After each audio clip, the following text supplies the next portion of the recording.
Okay, you guys, we are on the final film in the Indiana Jones franchise. We are on The Kingdom of the Crystal Skull. This was the only film I saw in theaters, so yeah, as I said before in my first review. So basically the story starts out with these bunch of Russians at Area 51. Indiana Jones and his longtime buddy have been kidnapped and have been forced to work to help these Russians find this magnetic crystal skull, okay? Shia LaBeouf comes in a little bit later because both of his parents have been lost in the search of this crystal skull, since he's in the middle of everything and he needs Indiana Jones' help to find his family and unravel the secret and the mystery around this crystal skull. And off we go on this wonderful Indiana Jones adventure. Now, this film gets a lot of hate. I don't know if those for the aliens or this big sci-fi take it goes into, because the first three Indiana Jones films mock the 1930s and 40s serials.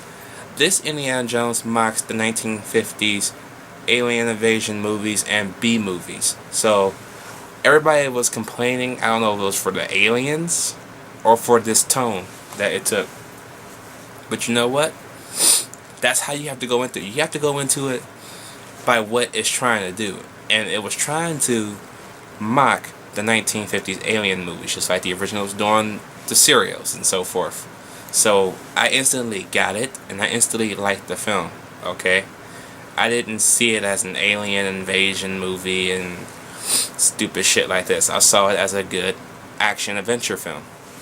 Now, there are some things about this film that are fucked up. For one, this film had a $125 million budget, and some of the CGI in this film looks horrible. For instance, the Jeep scene when they're driving and all that whole background looks terrible, okay? It makes the CGI and the King Kong, Peter Jackson's King Kong, look like God, because that was shitty CGI too. The only thing that looked good in that movie was King Kong and the T-Rex. Everything else looked like shit. So I can understand why people probably didn't like the film for what it was trying to do, but it's still a great Indiana Jones film. It's not the best one by far, because I just listed the CGI was horrible, but the action was fun. I do like the action in the first two acts of this film, especially the motorcycle scene, the Jeep scene, just a lot, and even the opening one, because it's a lot of good stuff in this movie that people probably overlook because of what's going on in the film. I don't mind the big alien spaceship that comes out in the end of the film. I really don't mind that. Okay?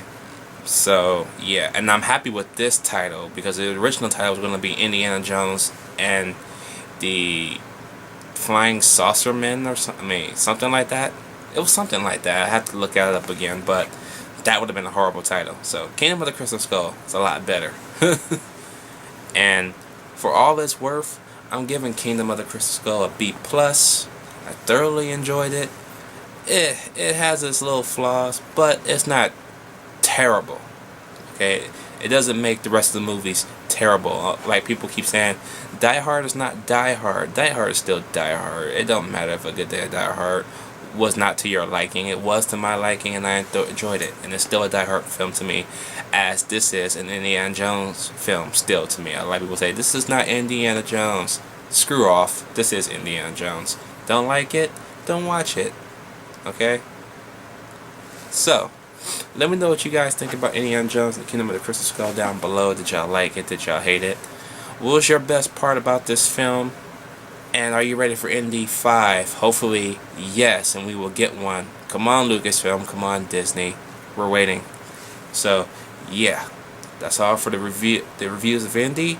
Thank you guys for 1,000 videos and 2,000 plus subscribers. I really appreciate it. You guys have no clue how much this meant to me. And I had to do Indiana Jones right. I had to put my hat on. I had to get my jacket. I don't have my whip because that whip costs $50 at Disneyland. So, yeah, daddy ain't stupid. So, alright, I'm out.